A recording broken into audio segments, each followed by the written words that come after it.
Finding rates of change and slope. So we're just going to start right into it. You should have a little bit of familiarity with this. So, example 1. Where is example 1? There it is. All right. Example 1 says, determine the rate of change from this graph. You will notice on the graph that there are 2 points you can find along the lines. We want to find points that are exactly, see where these gray lines are? I will talk where they cross. I want to see exactly where they cross so that I'm not estimating anything.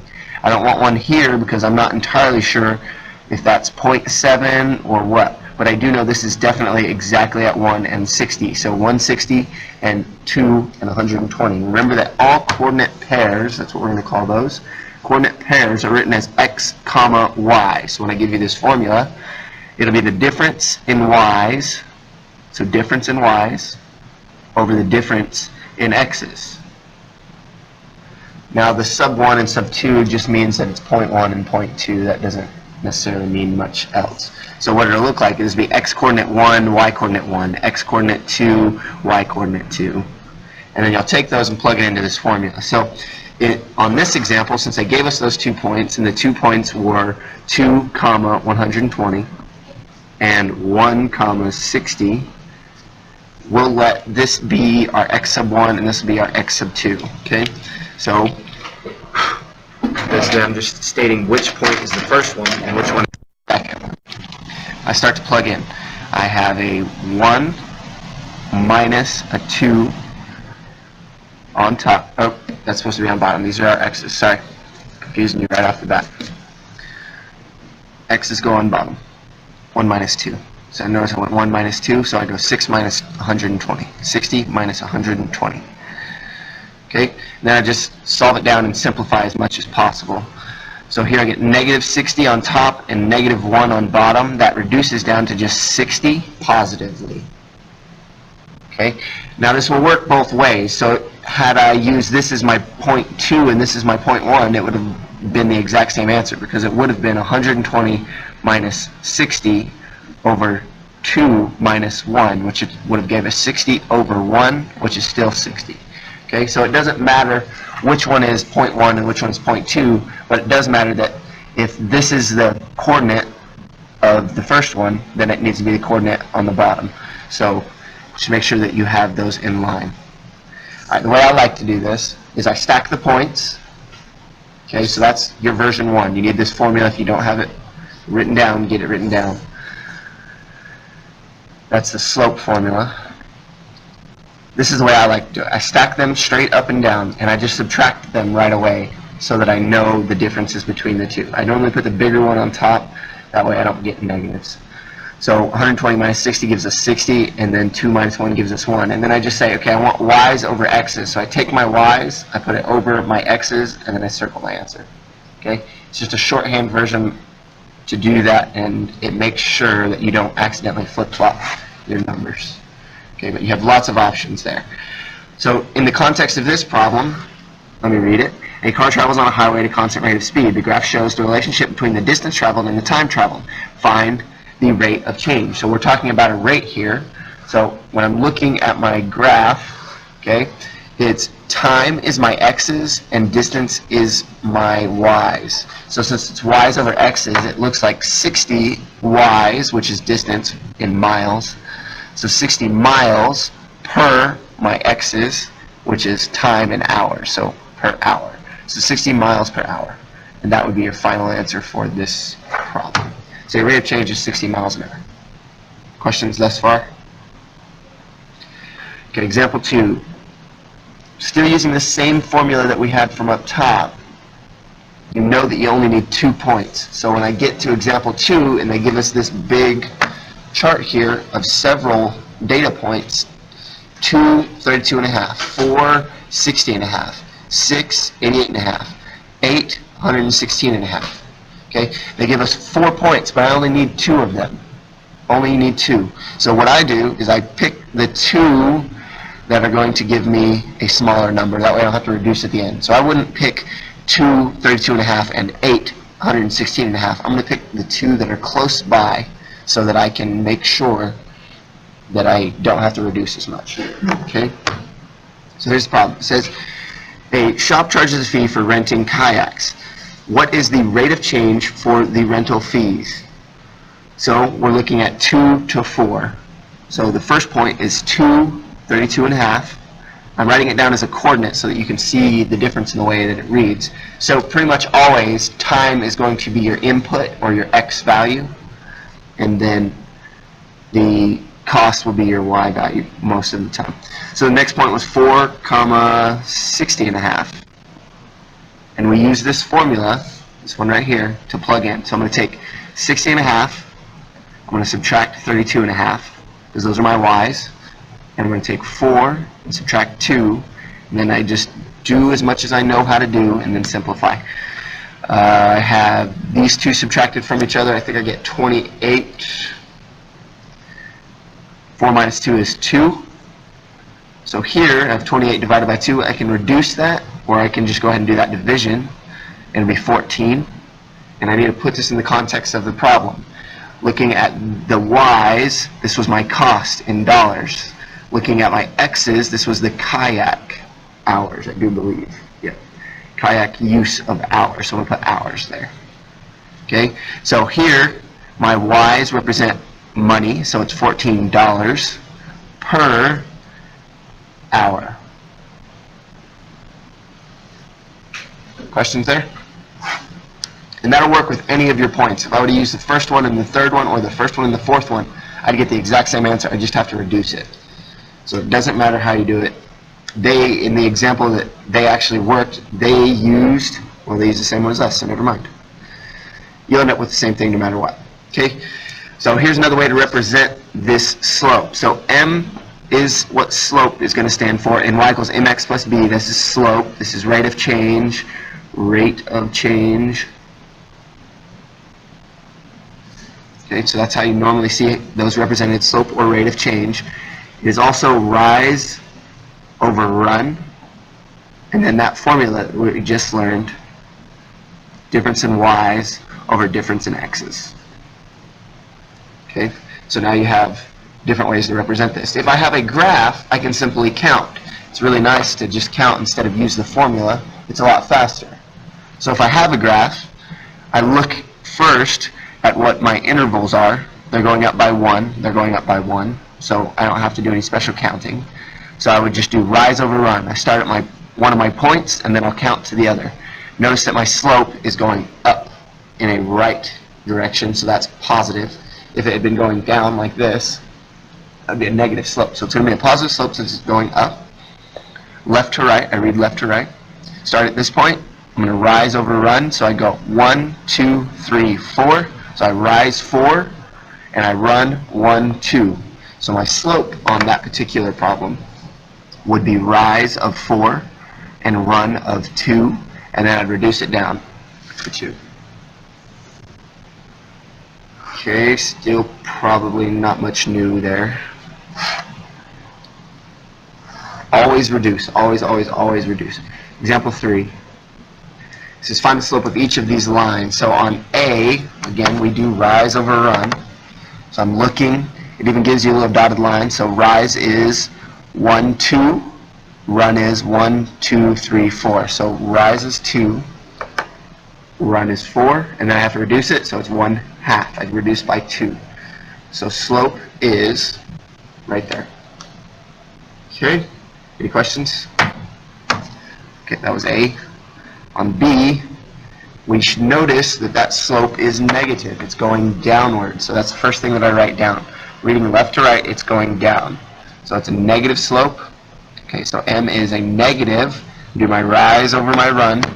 Now we have to look where this point is. Look at our interval here. Our interval is counting by 2's. So I have to be careful when I start my count. So here, if I do my count by 2's, like it says, I'm going to count in the middles as far as I can, and then I'll count by 1 to get to the end. So here we go.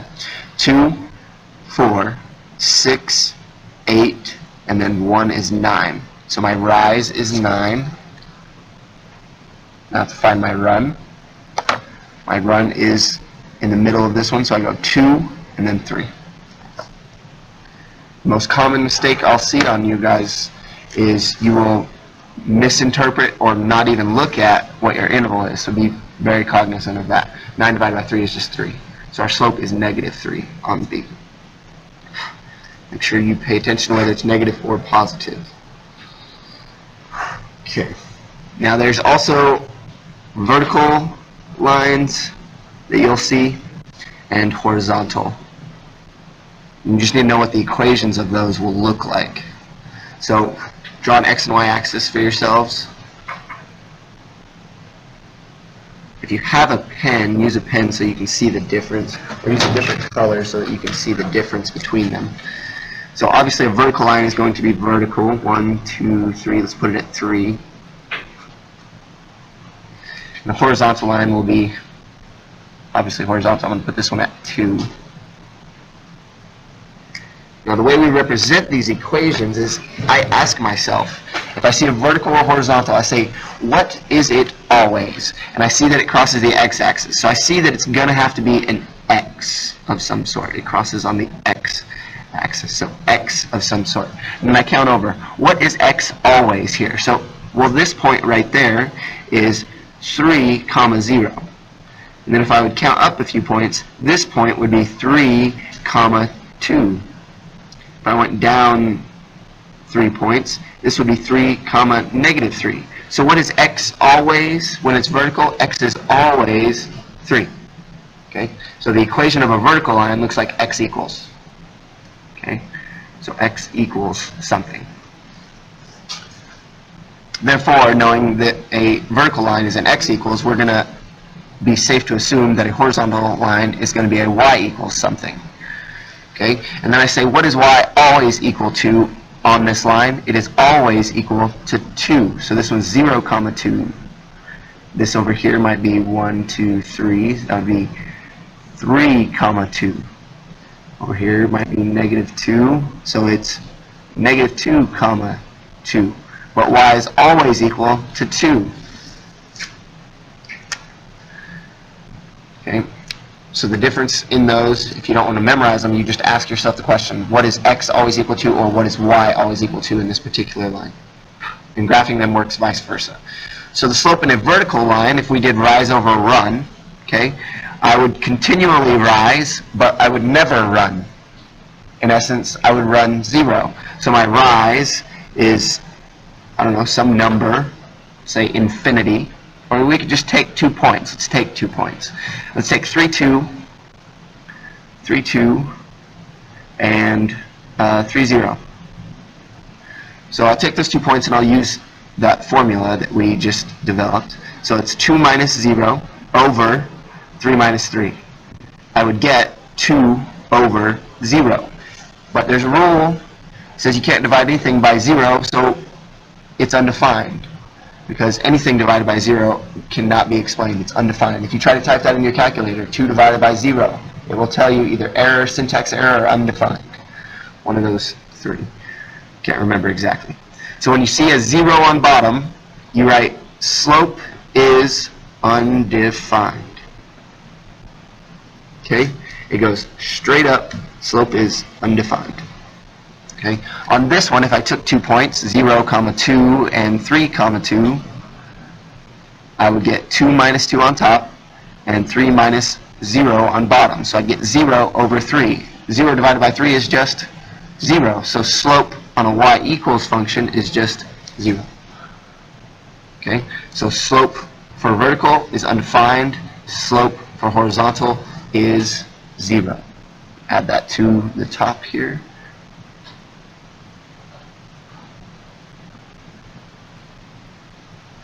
So there you go. Everything that you need to know about horizontal and vertical lines is right there in those boxes. Questions on them before we go on? Awesome. Example 5. It gives us an application problem of where we might see this. The graph and the table show the relationship between the number of servings of salsa a recipe makes and the ounces of black beans used to make that recipe. So there's 2 different ways that it's represented. I can count them or I can use the slope formula.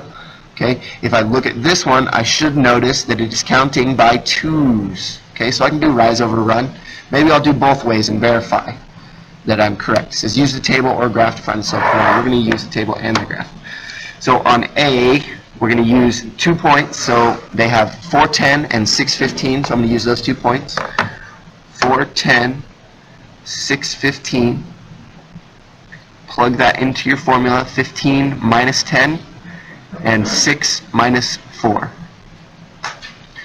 It equals 5 over 2. So my slope would be 5 over 2. Okay? So my y's would be 5 ounces of black beans per 2 servings. Okay? 5 ounces of black beans per 2 servings. Alright, so if that's my slope, I want to look at my graph now. I'm going to blow this up. You can try to get it out of that shine.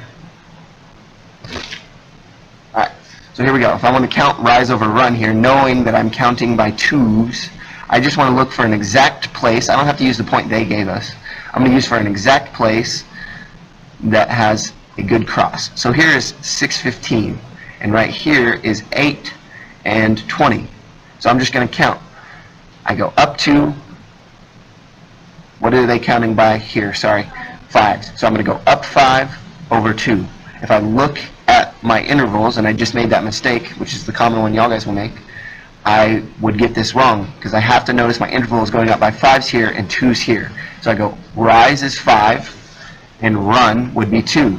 Notice that we got that exact answer when we did that subtraction. So this is a definite way to get it, guys, especially if we're not really good at looking at our intervals. And I get so in a hurry that I don't look at my interval. And I know y'all will too, so be very, very careful if you're going to try to do that. Okay, so we checked and we verified using both methods. On B, it says, what does the ratio of the recipe mean in the example? So we have to remember, 10 to 15 was the servings, or wait, that was ounces. That was ounces. Ounces of black beans. And the X's were servings. Okay? So this is servings. So to understand what it means, we just put it into context. We put our Y's as ounces of black beans per 2 servings. So to answer the question in B, where it asks us what does it mean, we simply would say for every 5 ounces of black beans, there are 2 servings of salsa that can be made. Okay? And then you just write that down. For every 5 ounces of black beans, there are 2 servings of salsa that can